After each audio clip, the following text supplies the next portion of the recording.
A palavra igreja, em princípio, vem do grego eklesia, diek, uma preposição que dá a ideia de dentro para fora, mas kaleo, que é o verbo grego chamar. Logo, a igreja são aqueles que foram chamados para fora. É o ajuntamento, a congregação, do ponto de vista eclesiástico, do ponto de vista cristão, a igreja é a comunidade da fé, é a reunião, é a assembleia dos santos, daqueles que foram chamados por Cristo, e como está escrito em Colossenses capítulo 1, versículos 13 e 14, nós fomos resgatados do império das trevas e transportados para o reino do Filho do amor de Deus.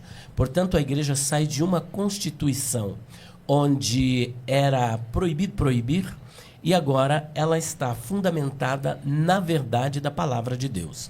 E qual é o papel desta igreja? Nós temos aqui um relato em 1 Timóteo, capítulo de número 3.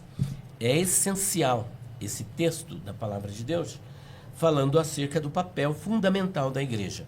O apóstolo Paulo, na sua primeira carta a Timóteo, ele dá instrução para este jovem pastor de como ele deveria agir e como ele deveria fazer. E ele diz o seguinte, versículo 14: escrevo-te estas coisas, esperando ir ver-te bem depressa, mas se tardar, para que saibais como convém andar na casa de Deus, primeiro, que é a igreja do Deus vivo, a coluna e firmeza da verdade. Primeiro, apresenta a igreja como a casa de Deus.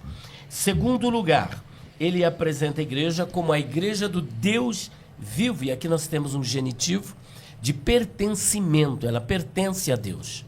E ela tem um papel fundamental. Ela é a coluna e firmeza da verdade. Quando falamos que ela é a coluna e a firmeza da verdade, nós nos reportamos para 3 verdades incontestáveis, espirituais e inalienáveis do papel fundamental da igreja. Primeiro, preservar a verdade. Segundo, sustentar a verdade.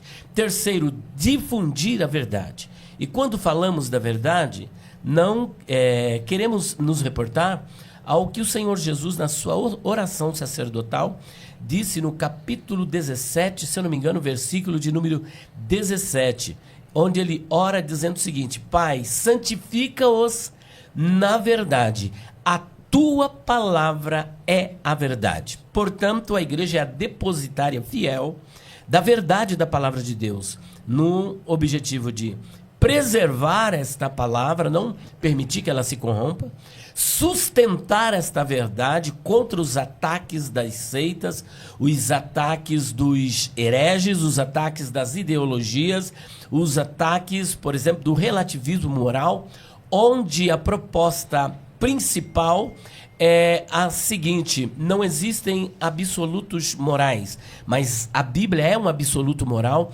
e a igreja deve preservar e sustentar essa verdade. E por último, ela tem o papel fundamental de proclamar essa verdade, de difundir esta verdade. E aí entra justamente o texto que a missionária Ruth acabou de apresentar em Marcos capítulo 16, versículos 15 a seguir, e ainda Mateus capítulo 28, versículos 19 e 20, e principalmente Atos dos Apóstolos capítulo 1, versículo de número 8. E recebereis poder ao descer sobre vós o Espírito Santo, e ser-me-eis testemunhas.